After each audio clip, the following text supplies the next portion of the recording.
हरिः ओम्।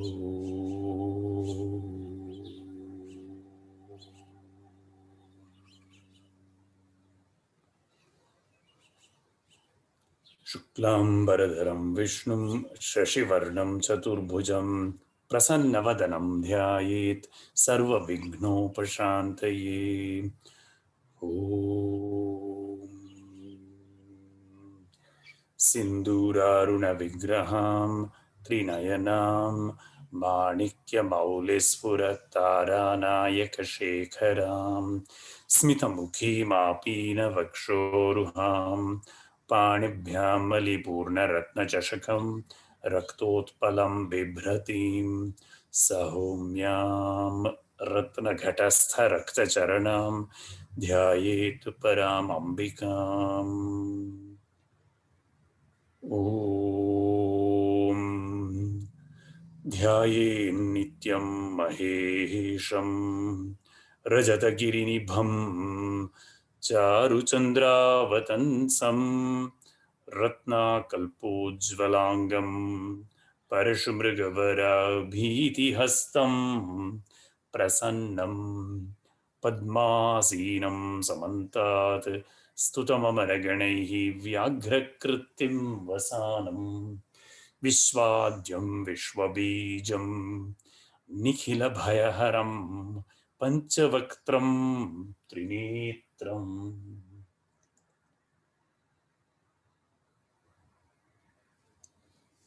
ॐ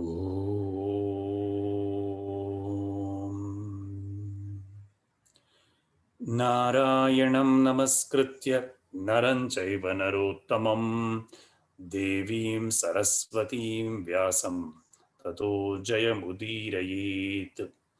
गुरुर्ब्रह्मा गुरुर्विष्णुर्गुरुर्देवो महेश्वरः गुरुः साक्षात् परं ब्रह्म तस्मै श्रीगुरवे नमः। श्रुतिस्मृतिपुराणानाम् आलयं करुणालयं नमामि भगवत्पादं शङ्करं लोकशङ्करम्। ॐ सहनाववतु सहनौ भुनक्तु सह वीर्यं करवावहै तेजस्विनावधीतमस्तु मा विद्विषावहै। ॐ शान्ति शान्ति शान्तिः। सर्वोपनिषदो गावो दोग्धा गोपालनन्दनः पार्थो वत्स सुधीर्भोक्ता दुग्धं गीतामृतं महत्। Dr. Shankar will be reciting verses from Shlok chapter 11 today onwards. Oh, very good. Thank you. Dhritarashtra uvacha dharmakshetre kurukshetre samaveta mamaka pandavaschaiva kimakuruvat sanjaya. Shri Bhagwan uvacha klaipyam masmakamah partha naitatvayupapadyate क्षुत्रं हृदय दौर्बल्यं त्यक्त्वोत्तिष्ठ परन्तप। अर्जुन उवाच मदनुग्रहाय परमं गुह्यमध्यात्मसंहितं यत्त्वयोक्तं वचस्तेन मोहोऽयं विगतो मम मन्यसे यदि तच्छक्यं मया द्रष्टुमिति प्रभो योगेश्वर ततो मे त्वं दर्शयात्मानमव्ययम्। श्री भगवान् उवाच न तु मां शक्यसे द्रष्टुम् अनेनैव स्वचक्षुषा दिव्यं ददामि ते चक्षुः पश्य मे योगमैश्वरम्। संजय उवाच एवमुक्त्वा ततो राजन् महायोगेश्वरो हरिः दर्शयामास पार्थाय परमं रूपमैश्वरम्। दिवि सूर्यसहस्रस्य भवेद्युगपदुत्थिता यदि भासदृशी सा स्यात् भासस्तस्य महात्मनः ततः स विस्मयाविष्टो हृष्टरोमा धनञ्जयः प्रणम्य शिरसा देवं कृताञ्जलिर्भाषत अर्जुन उवाच त्वमक्षरं परमं वेदितव्यं त्वमस्य विश्वस्य परं निधानं त्वमव्ययः शाश्वतधर्मगोप्ता सनातनस्त्वं पुरुषो मतो मे अनादिमध्यान्तमनन्तवीर्यम् अनन्तबाहुं शशिसूर्यनेत्रं पश्यामि त्वां दीप्तहुताशवक्त्रं स्वतेजसा विश्वम् इदं तपन्तम् द्यावा पृथिव्योरिदमन्तरं हि व्याप्तं त्ववैकेन दिशश्च सर्वा दृष्ट्वा अद्भुतं रूपम् उग्रं तवेदं लोकत्रयं व्यथितं महात्मन् दंष्ट्राकरालानि च ते मुखानि दृष्टैव कलानलसन्निभानि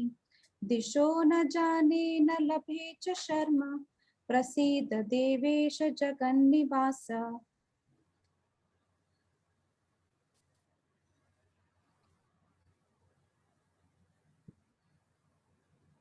we'll do the after this we can do next time.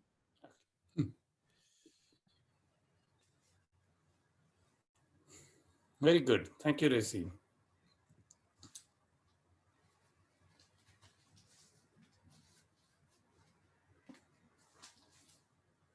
So we are in chapter 14, Gunatraya Vibhaga Yoga. And I think we finished 5 last time. Yes, Professor. Yeah. So the quick summary of this is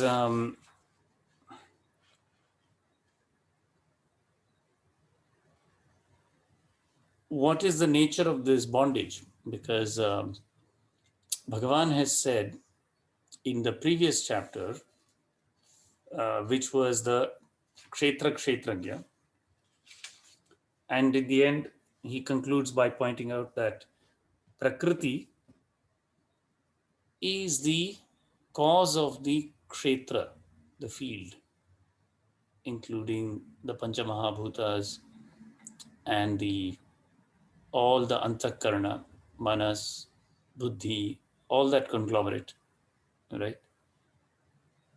And Purusha is the one who's the experiencer, is what is said, right? Remember that? Right? So then the question arises, why does this Purusha feel the opposites? And why does this Purusha experience the duality, right? And there Bhagavan says the reason is Guna Sangat. Remember that? Because of the Purusha associating with the Gunas, the sense of bondage is there. So then the next chapter, in this Bhagavan was trying to explain to us and Arjuna that this so-called bond embodiment, what is the nature of these shackles? Because if we don't know the nature of the handcuffs, how will we find the key to pick the lock? If they are made of a rope, then you can find a sharp knife and cut it, right? Would you agree? If it's a metal lock with a key, you have to find the key, right? If it is a plastic handcuff, then your technique may be different, right?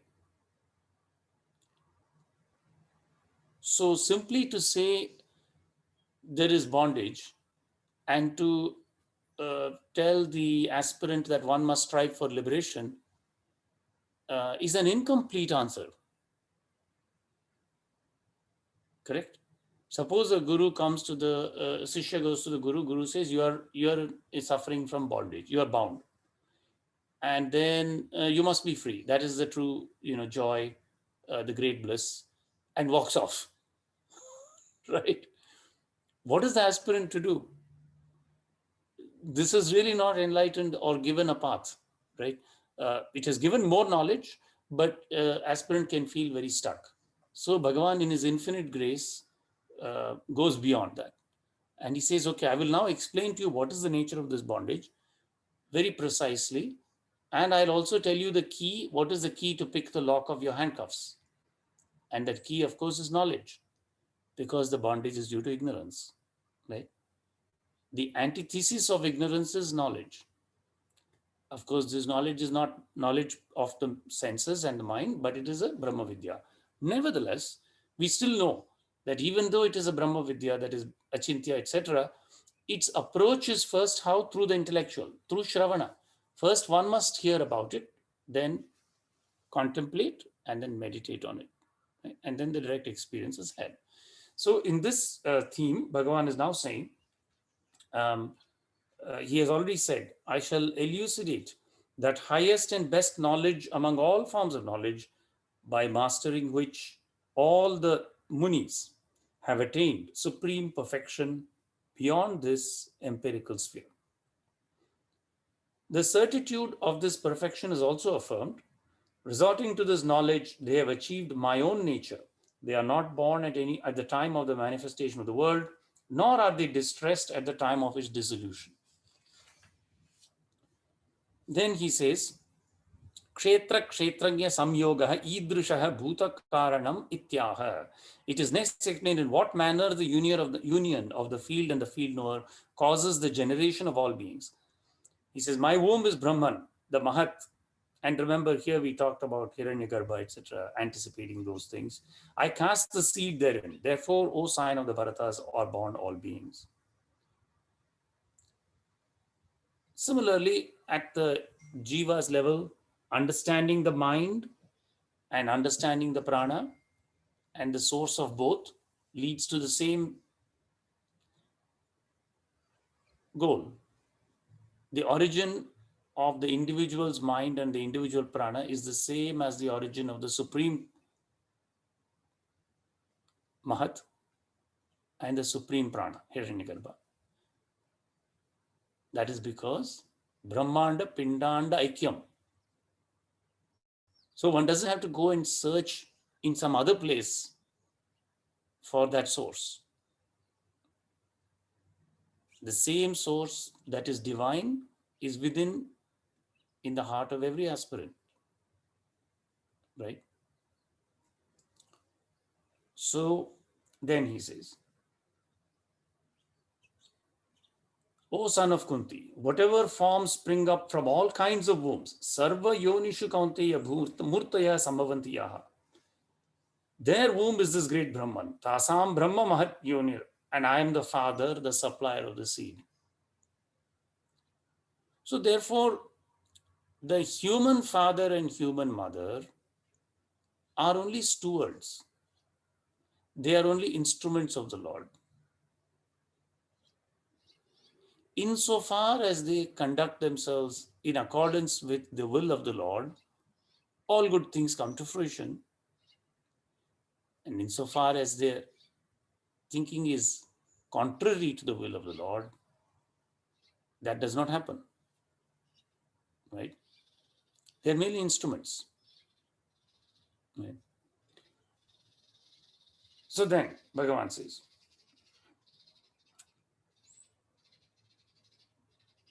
I am the Bija Pradaha, Pita, Garbhadhanasya, Karta Pita.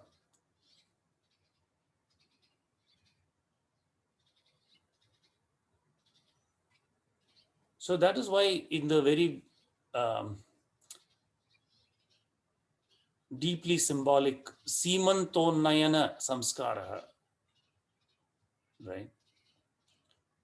In the Simantonnayana Samskaraha, just like in the Aitreya Upanishad, the Lord is symbolically drawn down from the Brahmarandra into the child's, actually into the mother's womb, and there into the child's, into the fetus. Now, does that mean that if we don't do Simantonayanam, is the Lord not residing in all those people who didn't have Simanton and Samskar. No, of course, it is there.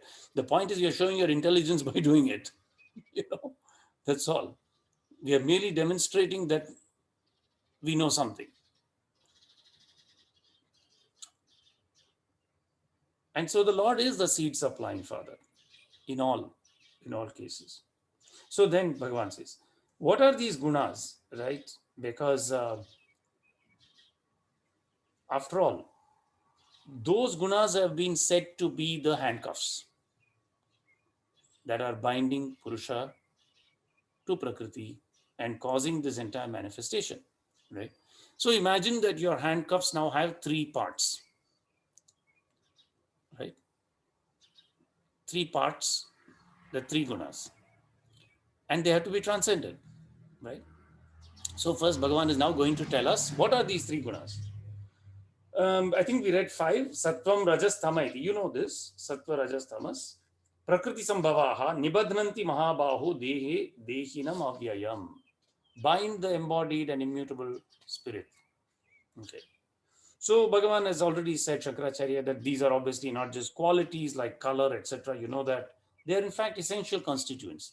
An analogy may be made that if we say that all atoms and molecules are constituted of protons, neutrons, and electrons, threefold. So a proton is not a quality of a chemical element, right? It's its intrinsic constituent. Does that make sense? So if I analyze any chemical element and break it down, I'll find these three, right? That's what we know from physics, yes or no? In the same way, in a more general concept, anything that one sees in the kshetra is constituted of these three, right? So now Bhagavan is going to explain what is the nature of these three. And this is something that is very, very significant. And the depth of this thinking is difficult to conceive because many people who are born even in the Sanatana Dharma tradition don't understand this.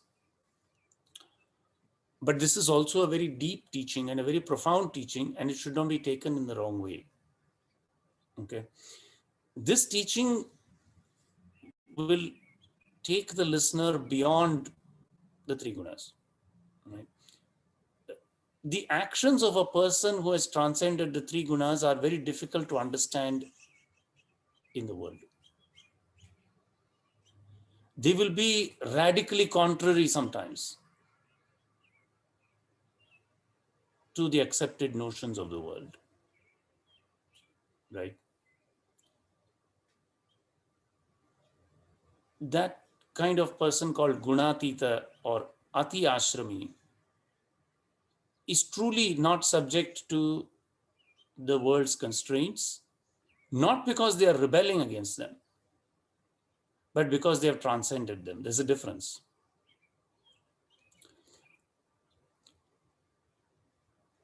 If you are very deeply into music, right, first you have to learn the rules of music, right? You have to know the swaras, and you have to know Arohan, Avrohan, Prayog, all these things, right? Raga has Prayog, right? Pakad, and things like that. But if you listen to the very great musicians, right, they can break the rules actually. They can use some notes that are not actually, strictly speaking, allowed, and yet it will sound good. Do you know this? They can blend ragas together. Why is that? It is because they have gone beyond the limited understanding of those who are bound by structure. Their knowledge of the music is so deep that they can bend the rules. You see what I'm trying to say? But it requires you to go very deep into music, right? Such people can even invent new ragas. right? So this is a very high level of, now if an untutored person tries to invent a new rag, it will sound terrible, right? Right? Both are doing the same thing. They're breaking the rules, but one is doing it out of ignorance. The other has transcended the rules themselves, right? So this is important to understand. So, but that transcendence requires the transcendence of this one guna called sattva itself. As long as one is bound within the gunas, sattva guna will seem to be the best, and everybody will applaud it, everybody will uphold it. But the gunatita will even sometimes do things that are contrary to sattva seemingly. Okay. And therefore it is hard to understand the actions of the gunatita, right? So therefore, in this sense, one must give a what should we say, benefit of the doubt to the gunatitas. Okay. So let us proceed. Number 6, please. तत्र सत्त्वं निर्मलत्वात् प्रकाशकमनामयम् सुखसङ्गेन बध्नाति ज्ञानसङ्गेन चानघ. Thank you, Rakesh. And in a sense, let me give you an example to just continue that point that I was saying. So when you read, for instance, the Ramayana and read about Bhagavan Sri Ram, Maryada Purush, right? There are certain actions of Bhagavan Sri Ram that seem contrary, right, to conventional wisdom. Yes or no? They are debated, right? And essentially what I'm trying to say is, in the lives of the avatars and the Puranas and the great rishis, saints, we have to, as I said, give a benefit of doubt, because it requires an understanding which is extremely deep in order to see why those actions were dharmic and appropriate in that particular context. Right? In fact, modern anthropology is learning this thing. Ancient wisdom, timeless wisdom, eternal wisdom will keep coming back into modern wisdom. Let me tell you what I mean by that. When the study of anthropology started, it was mainly pioneered by the Western world, yes or no? They went into they saw these tribes and they thought all the tribes were uncivilized, yes or no? There was a tremendous effort to civilize the tribes and teach them primarily Christianity, convert them, because they said these are like terrible, uncouth savages. Modern anthropology is now taking 180 degrees reverse track. They are slowly realizing that in fact these tribes were very wise. They were living in perfect harmony within the situation that they were thrown in. Within their environment, their behavior makes complete sense. And now modern anthropology is finally taking the wise thing that let us not criticize and let us not judge these tribes, but let us in fact try to accept them as they are. Sometimes not even interfere in their life, which is better for them, but to merely try to learn and observe. But it has taken a lot of work, post-colonial work, to shift this thinking. We are always thinking that our civilization, so-called, is the most evolved, right? But that means we don't understand the others, really. That is the truth. It takes a very, very, very evolved mind to understand that contrarian practices to what we think are very noble and altruistic are perfectly reasonable within their dharma. So that takes time. Anyway, that verse at hand. Among them, tatra sattvam nirmalatvat. Nirmala is without any stain or dirt. Stainless is a nice translation. Prakashakam, illuminating. Anamayam, and healing. Beautiful. right? Illuminating and healing and stainless. Sukha sangena badnati. It binds by clinging to pleasure. Jnana sangena cha anagha, and by clinging to knowledge itself. Okay. So what does this mean? We have life experience. We have sense experience. And that's a necessary part of life, right? For the embodied, there is no choice. Senses operate. We are now hearing this sound. This sense experience of sound is itself an enjoyment, right? It's a pleasure. We listen to music, we listen to bird song, everything is a pleasure. How is that enabled? By the sattva guna. Okay. And thus it binds, right? The second part is even more interesting. And knowledge itself. And why is this? So imagine a particular situation. Okay. And let us say you're thrown into a part of the play of life. Okay. And for one day, Bhagavan Brahma gives you the perfect knowledge of what is going to happen to everybody. One day. Okay. What is your life going to be like on that day? Think about it. What will you be inclined to do? I'll give you an example. You step out on the street and you see a man, and you know that man is going to be hit by a lorry when he turns the intersection. What will you do? We have Try to save two him. options. Huh? Try to save him. Okay, good. And another one? I was saying we Try have to two try to I'll just lost my mind because I know it is going to happen. So I'm in a conundrum because I can't interfere because it is going to happen. So I'll feel helpless. Okay, that's a good one. And what was Racy saying? I'm saying one option is to just stand there and watch because you should not interfere because it's destined to happen. And second option is interfere and bring stress because then you have to help everyone. Very good. These are remarkable. Actually, Pranav's option was also interesting.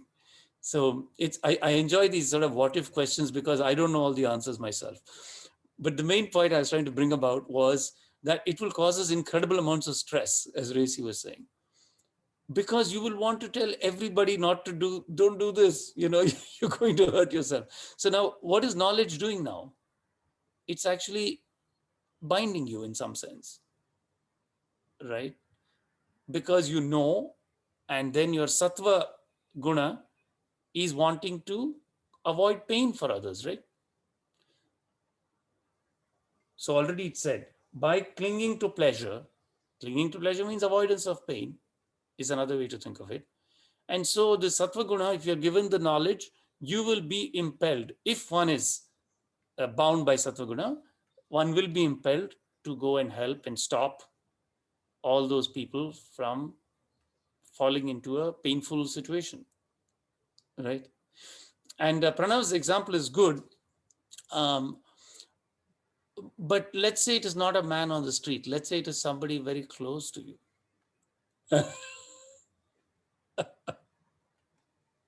Now, what is your answer? Would you not try to use your wisdom? Perhaps. Right. Yeah, we're gonna be agitated because of the attachment to the person. Right. So We we do it all the try time. to. Yeah. We do it all the time. I mean, with our families, with the ones we are born to, the ones we are born with, and the ones who are born to us, right?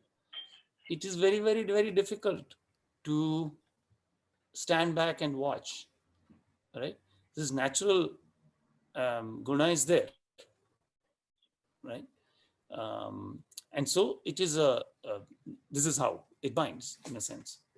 So let's being stainless like a crystal. Sattva is luminous. Dr. Shankar, I Yes. have a question about this pleasure, clinging to pleasure, right? This means like good pleasure, right? So there are different kind of pleasure, right? Tamasic pleasure, other different pleasure. So, but this is not saying in general, like the pleasure aspect, or this is saying the good pleasure, or how do we need All to differentiate here? experience. What it is saying is all sense experience itself. Okay. Let me put it another way. Suppose tomorrow, okay, now I'll give you another hypothetical question.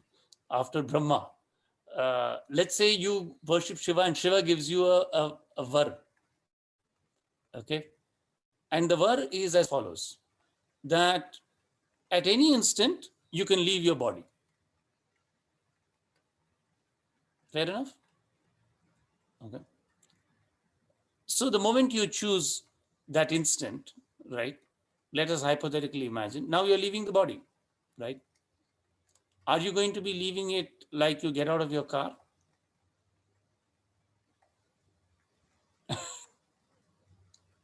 Think about it. Let's say I tell you from tomorrow onwards, you cannot smell anything, you cannot taste anything, you cannot see anything, you cannot touch anything, you cannot hear anything. Ever. What would you do? It's not easy.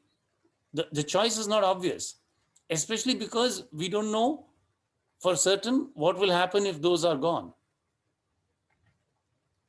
Right? The unknown, it is an unknown, right? Within the conscious waking state, we do not know what the absence of senses will be like, right? And we always fear the unknown, right? So in that sense, it is a binding, right? Even after the mind is purified very beautifully, the final departure to say bye-bye, I mean, forget about leaving the senses, okay? How many of you have moved house from your home of birth or something? Yeah. How did it feel then? Exciting. Exciting. Really. That's interesting. Discomfort, discomfort, uncertain feeling in the beginning. Yeah. No, it is. If you have to sell the home in which you were born, there will be a twinge of, attachment. Every place that we stay, there's nothing right or wrong about it. It's a feature of the mind. It's just a feature of the mind. The mind likes habits, and the mind itself, it's a habit, if you will say, right? So because it's habituated, when you change the habit, it doesn't like it. Whatever it is, whether you change a good habit or a bad habit, it doesn't like it, right? It's just habit is the nature of the mind. So when we are living in a place, we associate some happy memories with that place, and maybe we preferentially remember the happy memories or whatever. And so when you leave the place, there is that association. And so now there's a pang in the heart. Oh, instead of being very logical and saying, I'm just leaving the place, I'm not leaving the happy memories, we think we're leaving the happy memories also, right? At some level. So in the same way, if we are to leave the house which we have inhabited for this lifetime, after all, it is a house, right? It is a city of 9 gates, we say, right? Navadwar. So definitely there will be some pang on the part of the jiva, right? So continuing on, with the clinging to pleasure in the experience of pleasure, the object pleasure induces in the experiencing self a futile clinging to that pleasure. Actually, in Yoga Sutra, we call this abhiniveshaha, clinging to life.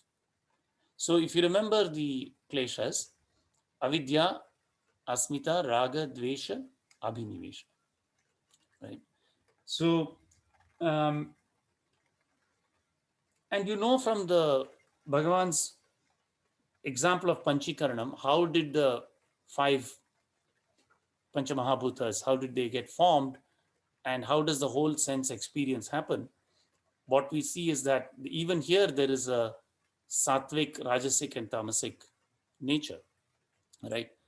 The object itself has a certain proportion of the gunas. The means by which the senses access those objects has a more rajasic proportion. And finally, the sensing itself has a sattvic aspect, predominance, right? So that's what is being said here. Therefore, through its attribute nescience, which consists in the non-discrimination between the object and the subject, Sattva engenders in the self a clinging to the pleasure that is alien to it. So let us try to understand this. Sa esha avidya. Nahi vishaya dharmaha vishayinaha bhavati.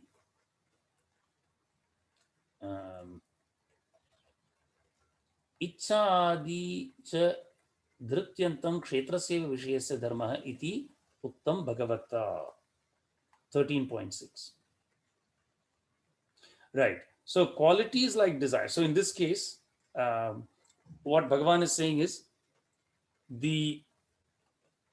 even the qualities like desire, pleasure and pain, they belong to the kshetra, not to the kshetragya.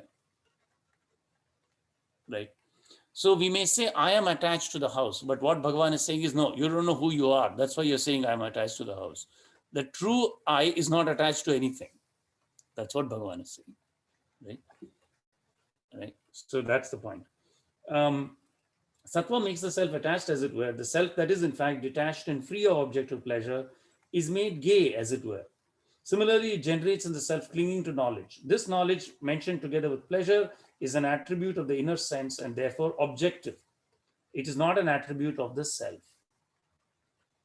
Tatha jnana sangyena cha. Jnanam iti sukha saha charyat kshetrasyaiva vishayasya antakaranasya dharmah na atmanah.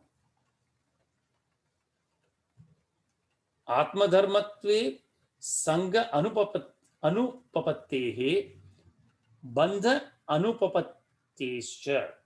The clinging to knowledge, clinging to it would be irrational, just as bondage is irrational. The clinging to knowledge must be understood in the same way as clinging to pleasure. Sinless means free from addiction to vice. Anagha, avyasana. Right. Jnana sangecha anagha. Sukha sangena badnati jnana sangecha. Right. So he's addressing Arjuna as anagha. Why is he saying that?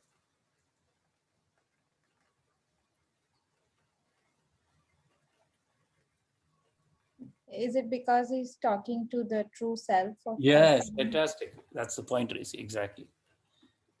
Because he has the sight of knowledge. He is advising the true self in Arjuna. And that is the characteristic of Jnanis. That they see the true self in the embodied, even when the embodied deny it themselves. So, very beautiful. Okay, number 7, please. So, Dr. Chandra, just one question. Huh. So that the example that you gave, like if we see some person standing on the road and if we know the car is going to hit him, so that was totally hypothetical. But let's assume we are passing by and we see a car is coming towards him, and that person is not knowing that. Right. So this is not any more hypothetical. This is a real scenario, right? That's right. And in that case, obviously, our natural instinct would be to go and save him. And that is correct. Yes. Of course, that should be. Yes.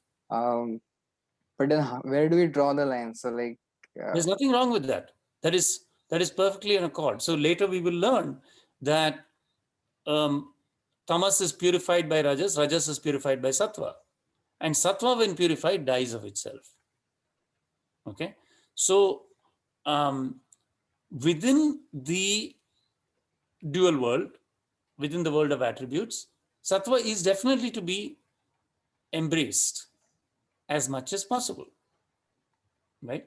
There is no doubt in that. A life of virtue will lead eventually to the truth, right? So saving, that would be the right thing to do. And that would be, so then, but then what, tomorrow, most good people do this. If somebody gives that person a hero's medal, right? The hero will say, it was not my doing really. I just did it instinctively, right? Don't they say that? Even like humble heroes, so many people we know, actually, they don't even have to be technically born in Sanatana Dharma, or, just ordinary people you meet on the street will say something like that, right? And they're right, because they know the true self. They know that it's instinctive. It is merely, so what Bhagavan would say, it's the gunas playing with the gunas. The sattva guna in you has activated strongly and performed the action. Right? So it is more like saying, here's how the clock works. Okay. He's not saying stop the clock. This is how the clock works. Understand the clock. Right? Then, yeah, 7. Was that satisfactory, Archit? Yeah. Okay. 7, please. Rajo ragatmakam viddhi trishna sanga samudbhavam tannibadnati kaunteya karma sangena dehinam. Very nice. Rajo ragatmakam. Raga, of course, from Yoga Sutra.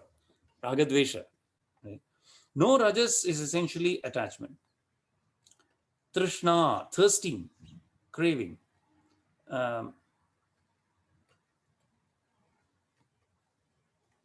Trishna sanga samudbhavam. So, Rajaha ragatmakam, ranjanat ragaha. It is coloring, it stains, right? Just like you take a pure crystal and you put a light, colored light, the crystal picks up the colored light, right? So similarly, this rajas stains the pure mind, and ragaha, gairika divat ragatmakam vidhi janihi. Trishna sanga samudbhavam. Trishna aprapta abhilashah. Asangah prapti vishaye manasah priti lakshanah sansleshah. Craving is the desire for what as yet is unattained, while passion is mind's fondness for an object already secured. So this is very beautiful.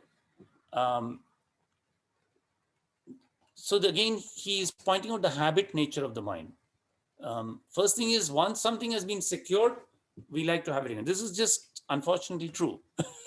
For the very fact that we eat and we like certain foods and we want to have them again, right? Tomorrow, if somebody tells you, puts you on a diet of Korean food or some keto diet, you'll say, no, I want the food that I like, that I'm familiar with, right? Isn't that true? Right? So this is natural. Passion is mind's fondness for an object already secured. Trishna, on the other hand, is the thirst for that which has not been secured, that is yet to come. Right? Trishna sanga samudbhavam tan nibadnati, that binds. Kaunteya, O son of Kunti, karma sangena dehinam, by attachment to works. Karma sangena drishta adrishtartheshu, with attachment to works aimed at goals seen and unseen. Karmasu sanjanam tatparata karma sangaha. Right? So the classic example here, of course, is given to the ultimate karma is the Vaidika karma, the yajna, right? Because those were done with the hope of attaining heaven, right? Even higher than, shall we say, the karmas we are performing to attain the fruits of the earth here, right? Now, Bhagavan is saying that even those are intrinsically attached to rajas, right? Those works. Because of the attachment to the fruit, that is drishta adrishta, seen and unseen goals. aimed at seen and unseen goals. So again, seen goals are those that are of earthly nature, right? So I go and I pay so much money to buy a cow. Okay? That is a seen goal. On the other hand, I perform a yajna to obtain a child by praying to the gods, Putra Kameshti yajna, right? This is an unseen goal. Or we do a Pitru Tarpan with the hope that the Pitras will be released, right? Or to gain their favor, even, right? In fact, the Tarpana mantras have all this. Dadataha rayim cha, wealth, dirghayutvam cha, long life, shatasharadam cha. May I see 100 autumns. What is this? This is all goals, seen and unseen, right? Yes or no? Right? So this is Rajas. Then next one, please. तमस्त्वज्ञानजं विद्धि मोहनं सर्वदेहिनां प्रमादालस्य निद्राभिः तन्निबध्नाति Bharat. Very good. Tamaha tu ajnanajam. Tamaha, this quality of tamas, is born of ignorance directly, spring from nescience. Vidhi, mohanam, deludes all beings, sarvadehinam, all the embodied ones. Pramada. Pramada is careless, carelessness. Alasya, laziness. Nidra, sleepiness. These three, instrumentally, by these three, it binds Bharata. Right? Tamaha iti. Tamaha tritiyaha gunaha ajnanajam ajnanat jatam ajnanajam vidhi. Mohanam mohakaram avivekakaram. It causes non-discrimination, deludes all beings. Sarvadehinam sarvesham dehavatam. So vivekam is discrimination. What is vivekam? Nitya nitya vastu viveka. So again, so obviously we know from Yoga Sutra Avidya, its very nature is anitya ashuchi dukkha anatmasu nitya shuchi sukha atmakhyate avidya, right? So that is obviously a property of non-discrimination. So Bhagavan is nailing it right here by saying that Pramada alasya nidrabihi, pramadascha alasyam cha nidra cha pramadalasya nidraha tabihi, pramadalasya nidrabihi, tat tamaha nibadnati bharata. So a carelessness, error, and actually these are also listed as the obstacles to yoga, right? Vyadhi, sthana, samshaya, pramada, alasya. It comes in exactly that order, right? Then avirati, then alabdha bhumikatva, anavasthitwani, and then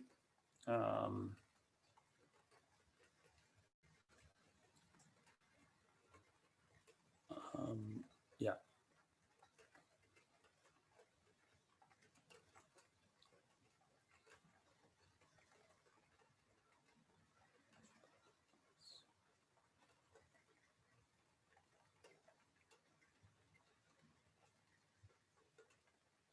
I think I got them all.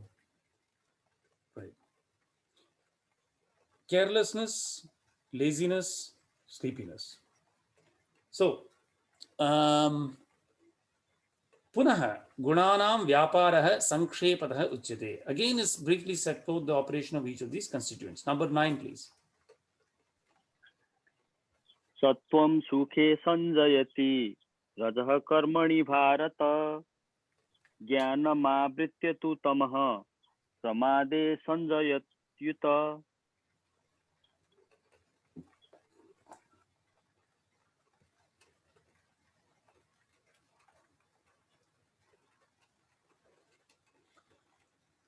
Sattvam sukhe sanjayati. Sattva causes clinging to pleasure. Rajah karmani bharata. Rajas to works. Jnanam avritya tu tamaha. Shrouding knowledge. Tamaha. Pramade causes clinging to error. Sanjayati uta. Iti anuvartati. Causes clinging must be understood here.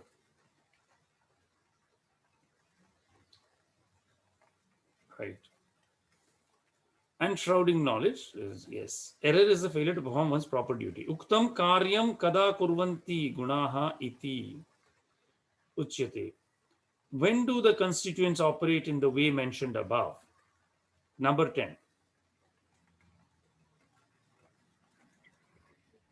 रजस्तमस्याभिभूय सत्वं भवति भारत रजः सत्वं तमश्चैव तमः सत्वं रजस्तथा.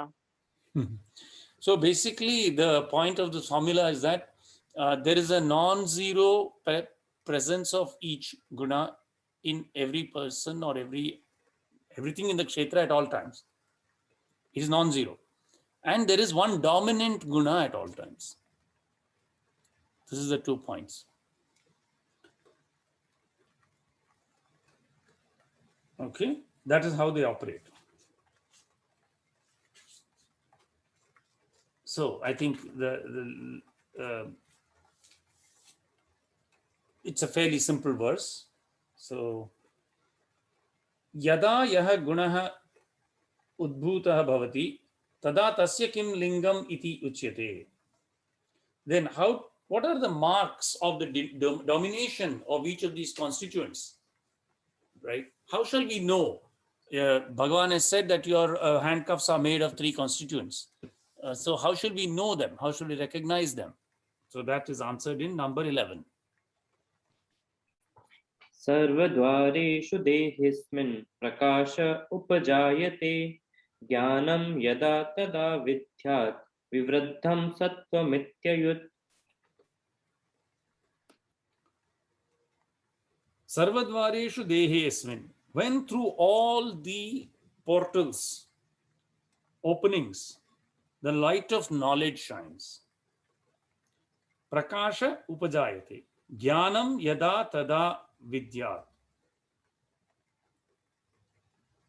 Then one may know vivruddham sattvam iti uta. One may then know that this sattva is dominant. The expression, the openings refer to the gateways of cognition, the ear, etc. forming the sense. The light here referred to is the modification of the inner organ, the intellect. When it shines out at all the openings of the body, it is knowledge. When the light of knowledge shines, thus taking it as a mark, one may know that the sattva is predominant. The mark of the predominance of rajas is then given. Number 12, please. Lobha pravritirarambha karmanam ashama spriha rajasyetani jayante vivriddhe bharatarshapha. Lobha, greed. Pravritirarambha, activity. Commencement is starting of works. So, lobha is greed. Pravritti, in this case, is activity, effort in general. Arambha, commencement. Karmanam ashamaha, a disquiet. Ashamaha, in the effort induced by pleasure. Spriha, attachment, etc. Rajas yetani jayante.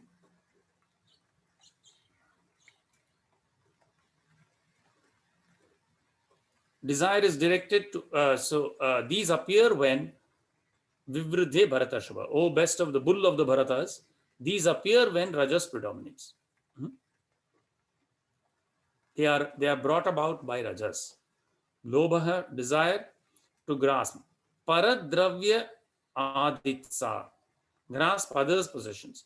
Pravritihi pravartanam samanya cheshta, activity is effort in general. Arambha kasya, karmanam, commencement is starting of works. Ashamaha, Anupashamaha, Harsha Ragadi Pravrittihi. Disquiet is the effort induced by pleasure, attachment, etc. Desire is directed to all kinds of ordinary objects. Spriha, Sarva Samanya Vastu Vishaya Krishna. These mental states become evident when Rajas predominates. And then one more. 13, please. Prakasho pravrittischa pramado moha evacha tamasyetani jayante vivriddhe kuru nandana. Scion of the Kurus, delighter of the Kurus. Aprakashaha, lack of light, darkness, gloom. Apravrittischa, inaction. Pramadaha, carelessness, error. Moha, delusion. These are caused by tamaha when it's predominant. Okay, we can, the next 14 onwards form a group. So let us just review any questions or comments on these 1 to 14 that we have read.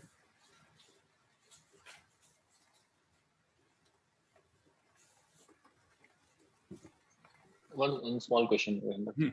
In the 6th verse, why is it said that Sattva is healing? Anamayam. Nirmalatva. What did you say? Sattva is what? Healing. Heals. Healing. Undoubtedly, because healing can only happen, here one can think of it as a mental healing. Healing can only happen if there's knowledge. In mental sense, healing is forgiveness, right? You cannot forgive anybody unless you understand something, right? If there is no forgiveness, will there be healing? The mind will forever be perturbed, right? We truly forgive only when we understand, right? All this other baloney, forgive, yeah, sure, it's a good advice, but anybody who has meditated and experienced it knows that the lip service forgiveness does not last in the mind. It will come back again and again and again and again, right? Isn't this true? Right? Yeah. But when we fully understand that person's circumstances in entirety, only then is that forgiveness complete and permanent, right? So for true healing, sattva is important, right?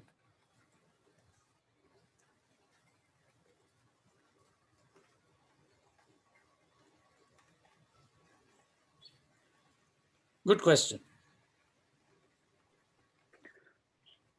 Dr. Shankar, I have a question about, so this, in general, like all three gunas, how they, operate one after another. So like, for example, in a person, Right. so some are sattva dominant, some are, tamas or rajasi dominant. Is this because of the karmasaya, or, because of the, our mental impression? Very good point. Another very good question. Indeed, it is the karmashaya that pops up the mental state at any instant, right? However, we also have an opportunity at every instant what we do with it, right? If we think of the Antakarana as composed of these 4 parts, we said Buddhi, Manas, Ahankar, Chitta, right? So a set of circumstances arises that are given in serve as input to our minds, correct? And that set of circumstances has come about because of some karmashaya, correct? Right? And then presented with these circumstances, the mind reacts, right? But the reaction of the mind also depends on the cultivation of buddhi. So if sattvic buddhi has been cultivated, it can react to the same circumstance differently, right? So at every instance, what we can do is cultivate the buddhi, right? So that when presented again and again and again with that same set of circumstances, we can change the reaction in the mind, right? And that then enables navigation of those circumstances very skillfully.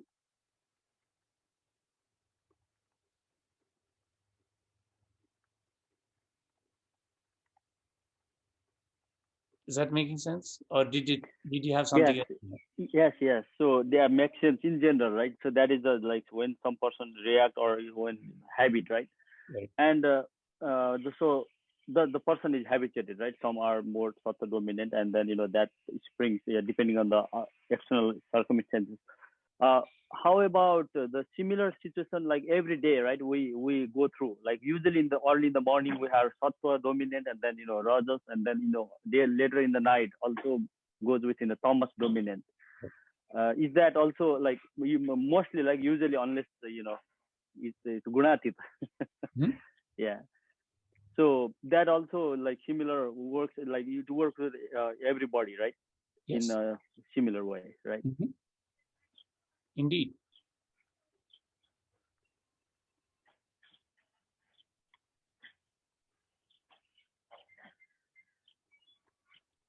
Indeed. And to amplify the point you were trying to make, so let us suppose we think, and frequently it may cause our minds, that our terrible karmashaya has brought us a cursed set of events in this life, which is quite normal for the mind to sometimes contemplate, right? How could I have been subjected to these torturous events of life, right? If that be the situation. However, every time one resorts to that sattvic buddhi, you become more skillful at dealing with the same circumstance. So yoga karmasu kaushalam. Slowly, what happens is the circumstance starts changing. It starts to lose power over you. The same binding circumstance suddenly seems to lose power over you. And that is because of resorting more and more to the sattvic buddhi. Right? That is the choice that is given us. That's all.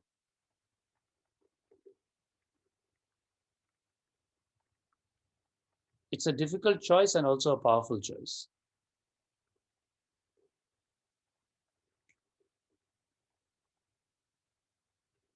Any other questions? I just remember, when reading the Gospel, Sri Ramakrishna mentioned about thorn, the like three gunas. Yeah. He mentioned for rajas. For tamas, you use the thorn of rajas, and Right. for removing the thorn of rajas, use the sattva, and then in the end throw all of them away. Sattva also. Yes. Then the knowledge dawns, right? Yeah. Indeed.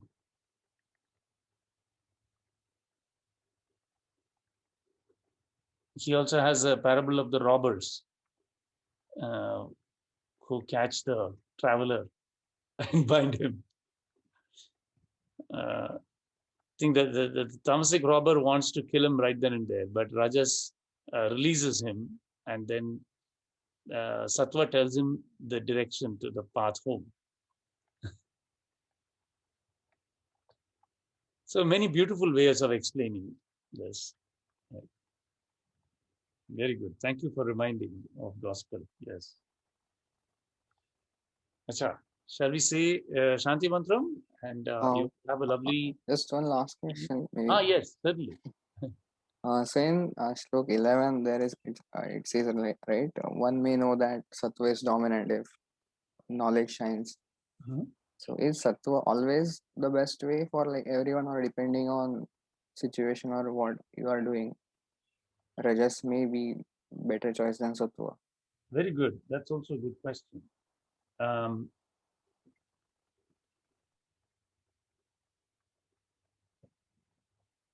we need all three gunas actually, living in the embodied world. All three gunas serve a purpose, even tamas. Okay, because as long as one is embodied, the body needs rest also. Okay, so when the sattvic buddhi predominates, it knows how to choose which guna in which circumstance. Okay, if you are put in a very tamasic situation, you must exercise rajas. Okay, when Arjuna was confronted by the tamas of Duryodhana, if he had said, "Oh, you are such a mean fellow, you're not even giving me one piece of land, I'm going to go home," would that have been dharma? Absolutely not.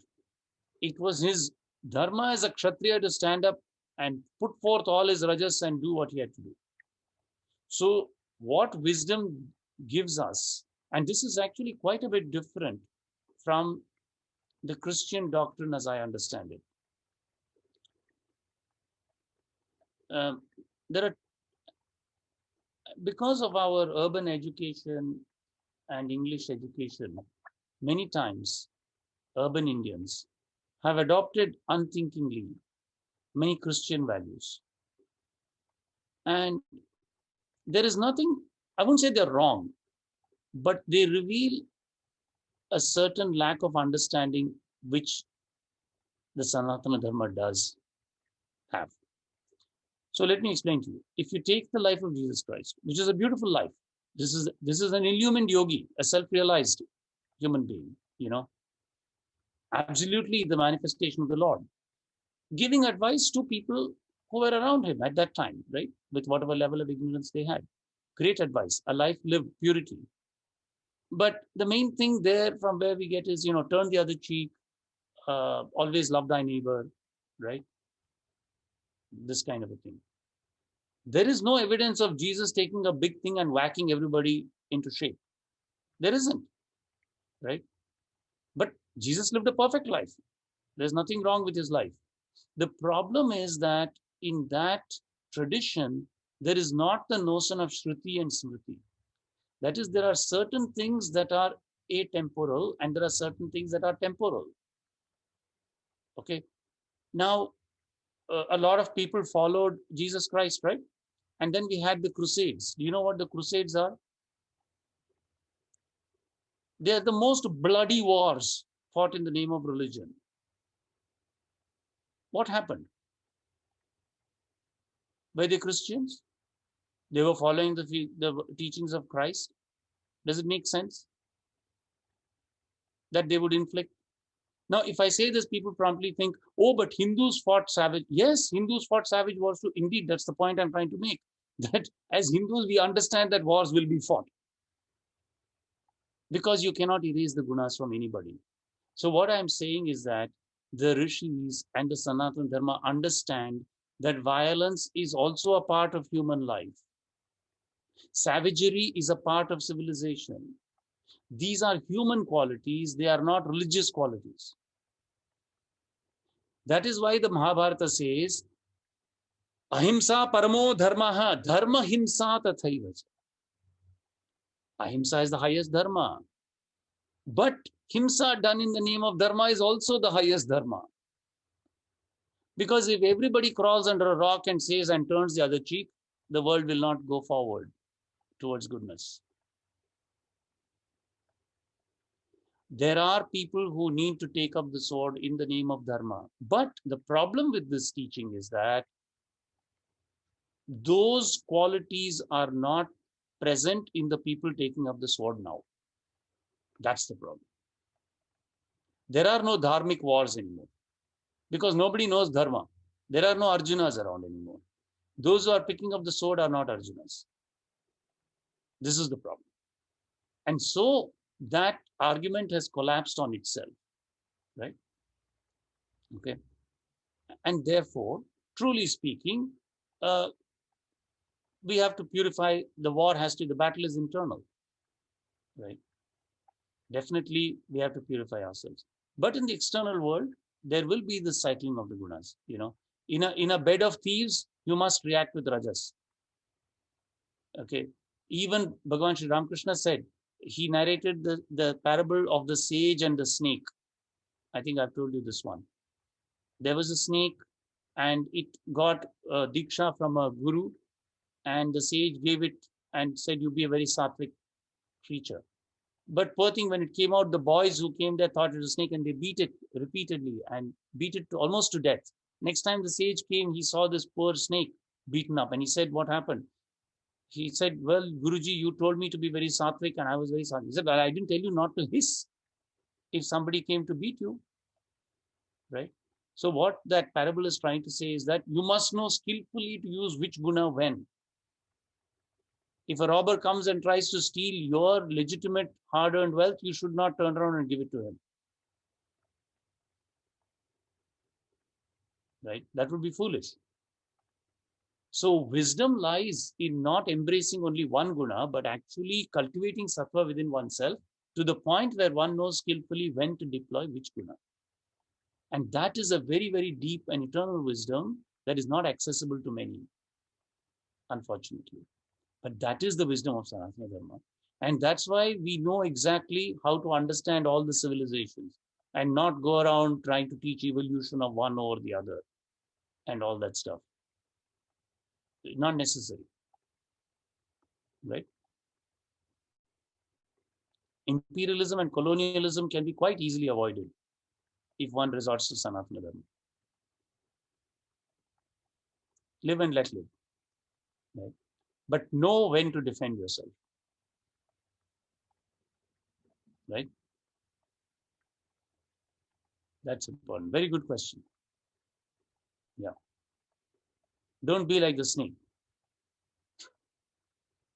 Hiss when you need to. Acha? After all, we live in Kali Yuga, my friends. Bhagavan Sri Krishna has departed already. One cannot expect roses and bouquets. But he said he will come back also, right? Absolutely. He's always there. This is also a sort of ignorant preaching in the dual world, but it is true and it's useful. Right? Achha. Wonderful discussion. Have a lovely evening. We'll catch up and more questions next time probably. Om Tachamyora Vranimahe Gatum Yajnaya Gatum Yajnapataye Daivi Swastirastunaham Swastirmanushebhyaham Urdhvam Jigatu Bheshajam Shanno Astu Dvipadehe Sham Chatushpade Om Shanti Shanti Shanti